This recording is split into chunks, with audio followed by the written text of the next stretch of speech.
Keating, everybody.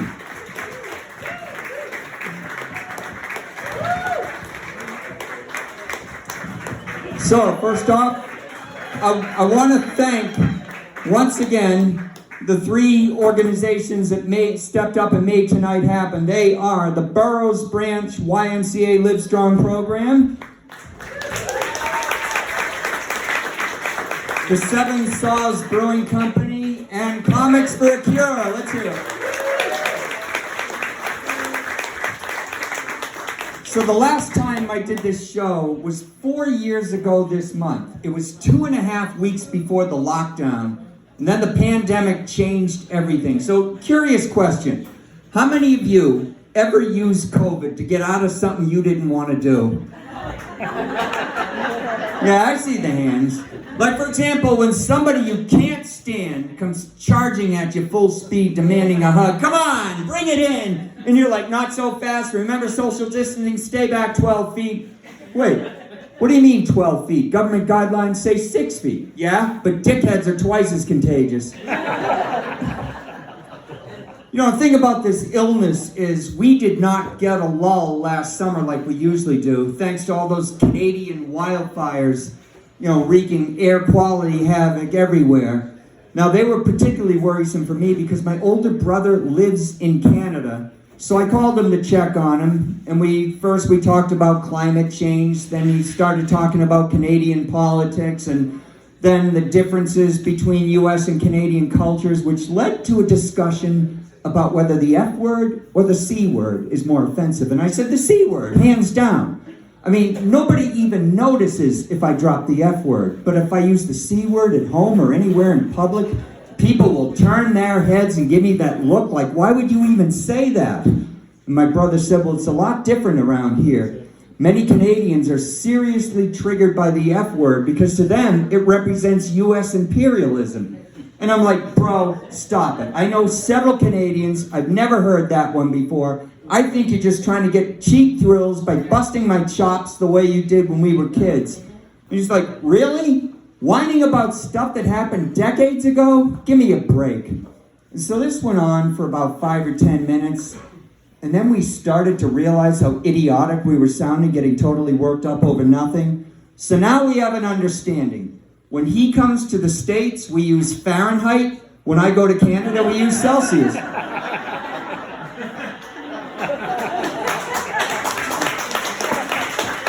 I'm glad you guys like that. I've been having varying degrees of success with it.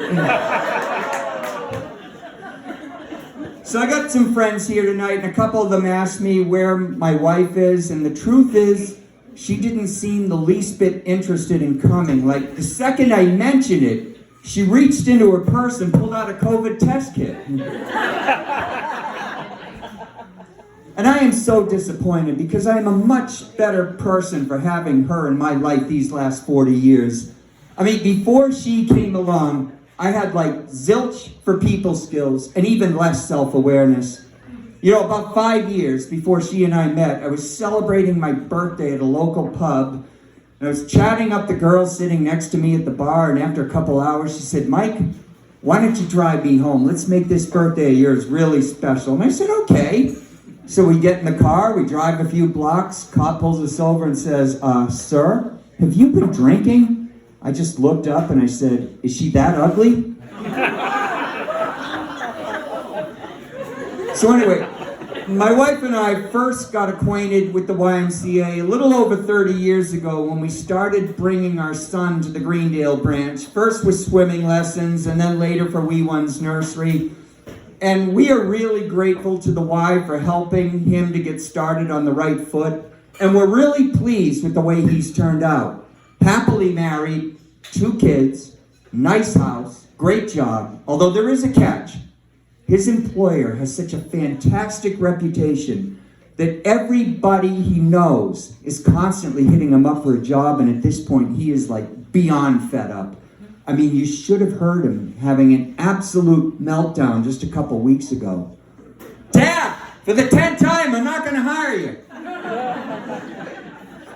All right, how many of you have ever actually worked for somebody young enough to be your son or daughter?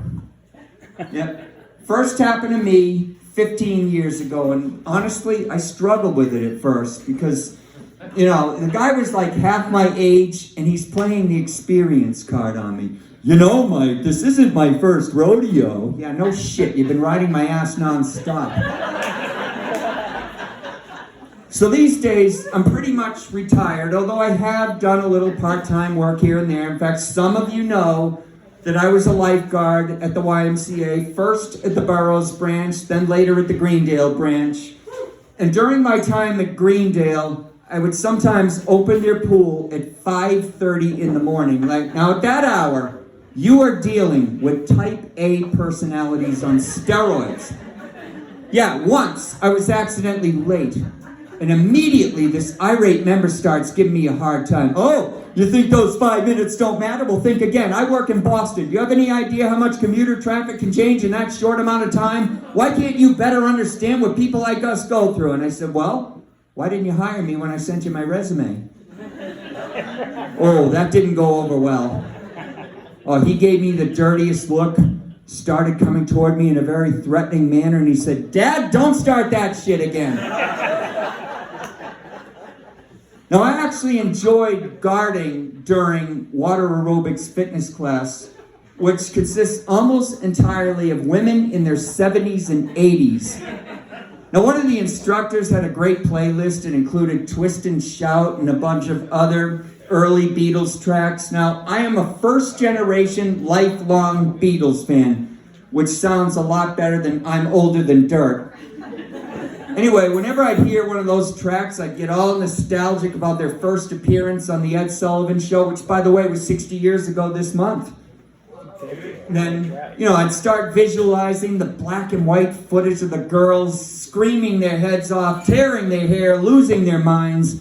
And at one point, I started wondering, whatever happened to those girls? And then it dawned on me. They're in the pool taking the class. It was a weird job to start with, you know, beginning with the interview, because after the standard question and answer period, I had to change into my bathing suit and then swim 300 yards, 100 crawl, 100 breaststroke, 100 any stroke. And to be a total wise ass, I said to the boss, well, why can't we make it 1,000? I could do that all day. And she said, look, I'm on a tight schedule, just do the 300. So I did the 300, and she said, I see what you mean, Mike. 1,000 would definitely take you all day. So corporate America and I have never gotten along. I mean, even going back to my college days, when a company made me take a polygraph, yeah, they were legal in those days. And the experience was totally humiliating. Because first, I had to fill out this long questionnaire, must have been like 20 pages, and it covered things like drug usage, job history. And then they hooked me up to the machine and started asking me all those really accusing questions like, are you being truthful with us about your drug usage? Are you telling us everything about your job history? Are you out of your stinking mind applying here? Like, how is that fair? Can I hook them up to the machine? Is the salary you're offering all you can afford? Will I really get that promotion in 6 months? Is your boss a total doofus like you? No, speaking of being fair, I really don't blame them for asking me about drugs, because in my college days, I was either drunk or stoned pretty much the entire time. Now, in those days, my friends and I referred to alcohol as liquid courage. Yeah, try liquid stupidity. I mean, it's one thing when you're around your friends. Hey, Mike, you're swerving all over the road. Why don't you pull over and let me drive? And I'm like, screw you! This is my car. Nobody's going to tell me whether I can drive. But let me tell you, it can get really messy when you bring strangers into the mix. I remember going to a nightclub once, got in a big argument with another customer. You know, first we're shouting, then we start shoving, finally we're throwing punches. I mean, by the time I realized what I got myself into, I already had a broken nose, a bloody lip, and 2 loose teeth. Then her boyfriend showed up and things got worse. So after I got tired of fights and hangovers, I switched to pot. My one memory of being stoned was getting deeply philosophical about the original Star Trek series. What if Dr. McCoy had grown up on Vulcan instead of Spock? What if Spock had joined the Romulans instead of the Federation? Hey, Mike, you're swerving. Why don't you let me drive? I'm like, wait, what? I thought you were driving. So, as Jerry talked about the marathon earlier, now I know he was kidding about running it last year, but we do have one thing in common. Besides being older than dirt and out of this world funny, we each have run the Boston Marathon several times.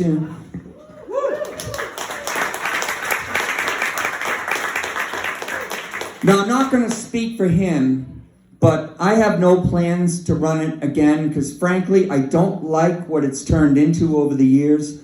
The problem being so many people want to do it that the Boston Athletic Association is usually forced to turn away some quality athletes. And when that happens, there is a lot of resentment toward the charity runners. You guys know who I'm talking about, right? People who get bids in return for raising money. Now, I was a charity runner, but I still get the resentment. Because some of these organizations have absolutely no regard for speed or even fitness level. It's all about the money. Like, there was one guy who had to be well into his 90s. Makes me and Jerry look really young. And he slumped way over, and he's dragging himself painstakingly slowly forward with little steps. And I'm like, God love him for being dedicated, but that was really tough to watch. The dumb bastard beat me by 30 minutes. Of course, I had to go through the gauntlet known as Wellesley College, where the students all act like those crazy Beatles fans I was talking about, and, yelling their heads off, reaching out, grabbing things. One of them tore my race bib off, and so I had to wrestle it back from her. Then I had to escape the crowd, step off to the side, reattach it. Now, I hate safety pins. I mean, look at me. Middle-aged guy, middle-aged vision. Do you have any idea what a hassle it is to be goofing around with little tiny objects when they're up close and they're all blurry?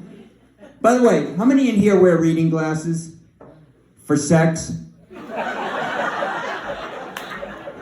On second thought, I'm glad my wife's not here. It's too embarrassing when she raises her hand. So after I got past Wellesley, I ended up in the city of Newton, where I was actually forced to drop out because the weather was much warmer than what had been forecast, so I got dehydrated, suffered heat exhaustion. Now, what tipped me off that I needed to bail was the Beatles song Revolution Number 9. Now, I'm not talking about their hit single. I'm referring to that really wacky track near the end of the White Album with all those tape loops that makes it sound like you're in a haunted house. I was so delirious that not only was that song constantly running through my head, it was actually beginning to make perfect sense. So after all that, I switched to triathlons, a swim, bike, run, because you can cross-train, mix it up. Although my first race was an unmitigated disaster, because like most newcomers, I couldn't swim very well. When I got out of the water, I took it out on one of the volunteers and I started yelling at her. I hate my wetsuit. They say it's easy to put on, yet I'm struggling with it. What is the problem? Volunteer says, sir, you're wearing it inside out. Then the bike ride wasn't any better. I mean, here I am, scrounging this cheapy secondhand mountain bike off of my son, and then I'm going up against these elite cyclists who spend more money on their designer bicycles than any of us would on our cars. So I finished way in the back of the pack. You know, I didn't pass one guy on that entire ride, although I managed to pass a couple of women. Well, of course, I beat them because they stopped at a yard sale. Not too long ago, Jerry and I were doing a fundraiser in Wellesley, and that last joke completely backfired on me. Because the people in the audience were just looking at each other really confused, like, what the hell is a yard sale? So after that horrible first race, that's what brought me back to the Greendale Y, where I took the triathlon training class taught by Jill. And the first day, we're waiting by the pool. Jill comes out and she says, okay, we got 4 lanes. So how about we have the fast swimmers in lane 1, the average swimmers in lane 2, and the slower ones in lane 3. Mike, you take the 4th lane. By the way, your wetsuit's inside out. So fast forward a few years, and Jill and all my triathlon friends are trying to talk me into doing Ironman Lake Placid next summer. They're like, come to Lake Placid with us, Mike. It'll be fun. Throw it on your bucket list. And I said, wait a minute. You're seriously suggesting that I swim 2.5 miles, bike 112 in the Adirondack Mountains, then run a marathon in those same Adirondack Mountains all in one day? That's on my rhymes with bucket list. Although, a couple of years ago, Jill and I actually did volunteer at an Ironman up in Canada. And I was working near the finish line, and it was kind of a spectacular place to be because you watch the approaching athletes. They've been at it for like 10 to 18 hours, depending on their skill level.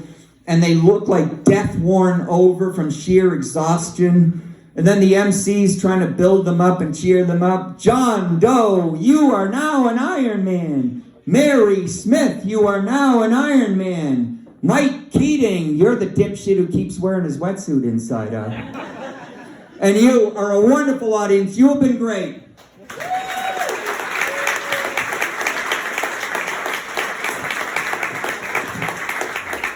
And now for your next comic. Let's see, is he ready? Okay, so I see him. So he has opened for Steve Sweeney, and he was in a movie with Adam Sandler. We have worked together with Jerry on several shows, so give it up for Paul Durant.